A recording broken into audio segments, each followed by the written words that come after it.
இன்றே டவுன்லோட் செய்து உங்கள் ஃபேவரட் ஷோக்களை என்ஜாய் பண்ணுங்க. அந்த கிளியை யாருக்கு கொடுத்தீங்க? ஒரு சாமியார் வந்திருந்தாரு. வீட்டுக்குள்ள இருக்கிற அந்த கிளியோட உடம்புக்குள்ள தீய சக்தி இருக்கு, அதனால உன் உயிருக்கும் சூர்யா உயிருக்கும் ஆபத்து இருக்குன்னு சொன்னாரு.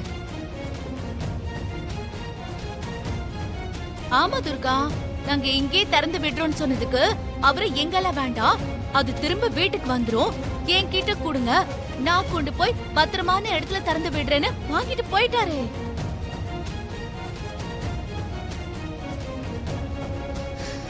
கண்டிப்பா அது அந்த இச்சாதாரி நாகத்தோட வேலையா தான் இருக்கும்.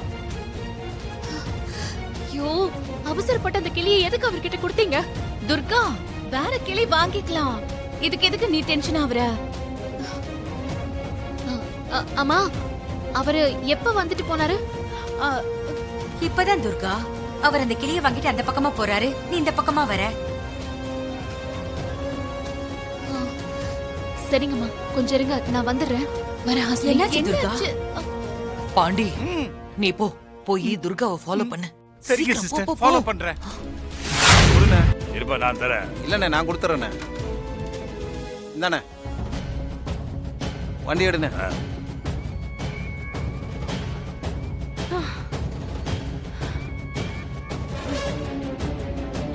யார் இது?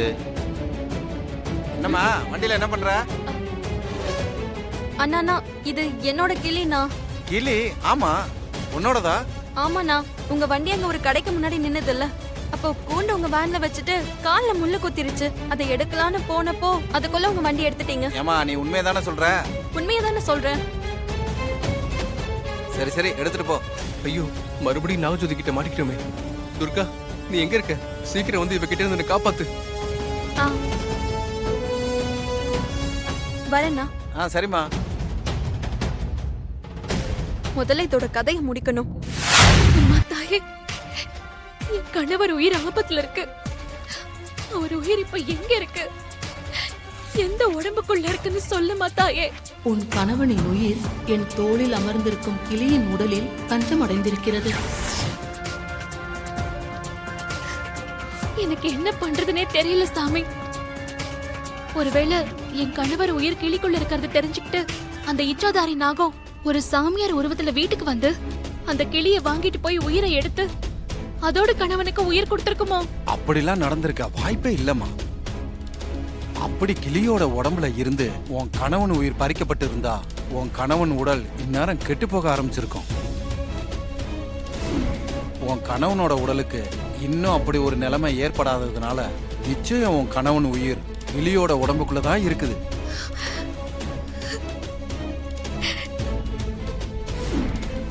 வருகிற பௌர்ணமி ரொம்ப சக்தி வாய்ந்த பௌர்ணமி. குஜாதி ஐவர்னு சொல்லக்கூடிய செவ்வாய், குரு, புதன், சுக்கிரன், சனி ஆகிய 5 கிரகங்களும் அன்னைக்கு ஒரே நேர்கோட்டுல சந்திக்க போறாங்க. ஐயோ, இவங்களுக்கு வேற வேலையே இல்ல, அடுத்த மாசம் சந்திக்க வேண்டியதானே, இப்ப என்ன அவசரம்? மிக சக்தி வாய்ந்த அந்த நாள்ல கிளியோட உடம்புக்குள்ள இருக்கிற உன் கணவரோட உயிரை எடுத்து உயிரற்ற உன் கணவனோட உடலுக்குள்ள வச்சு அந்த உடலுக்கு உயிர் கொடுத்துரு, உன் கணவனை மீட்டெடுத்துரு. சரிங்க சாமி, வர பௌர்ணமிக்குள்ள என் கணவர் உயிர் இருக்கிற அந்த கிளிய நான் தேடி கண்டுபிடிக்கிறேன். நீங்க சொன்ன மாதிரியே என் கணவரை மீட்டெடுக்கிற சாமி. நல்லதே நடக்கும், நீ போயிட்டு வா. ரொம்ப நன்றி. ஓ, பௌர்ணமி வரைக்கும் தான் கெடுவா? ஐயோ, இந்த விஷயத்தை உடனே சிஸ்டர் கிட்ட சொல்லணும், போட்டு கொடுக்கணும். நாகஜோதி கிளிய கொல்லாம கோட்டை விட்டுட்டு வந்து நிக்கிறா. ஆமா, நீ எதுக்காக இப்படி அறுக்க பெருக்க ஓடி வர? என்ன விஷயம்? சிஸ்டர், துர்காவுக்கு சூர்யாவோட உயிர் கிளிக்குள்ள இருக்குங்கிறது தெரிஞ்சு போச்சு சிஸ்டர்.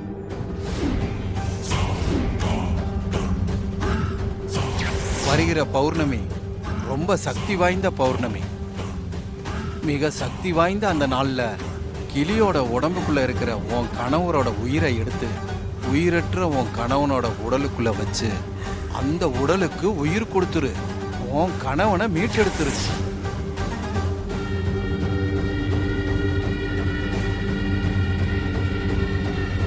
வர பௌர்ணமிக்குள்ளார எப்படியாவது கிளிய கண்டுபிடிக்க சொல்லி சித்தர் சொல்லி இருக்கிறாரு சிஸ்டர். துர்காவும் கண்டுபிடிக்கிறேன்னு சொல்லி கிளம்பிட்டா.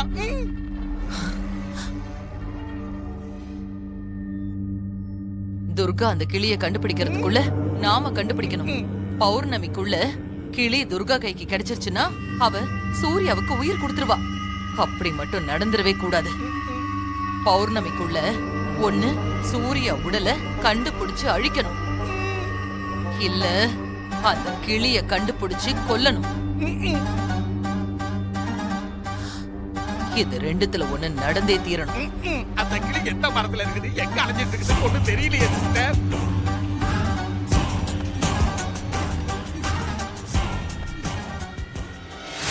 என் உடம்புல இருந்து உயிரை பறிச்ச அந்த நாகம் கிளி உடம்புல இருந்து என் உயிரை பறிக்க வீட்டுக்குள்ள மனுஷ உருவத்துல நாகஜோதியா காத்துக்கிட்டு இருக்க மாதிரி என்னால வீட்டுக்கு போக முடியல.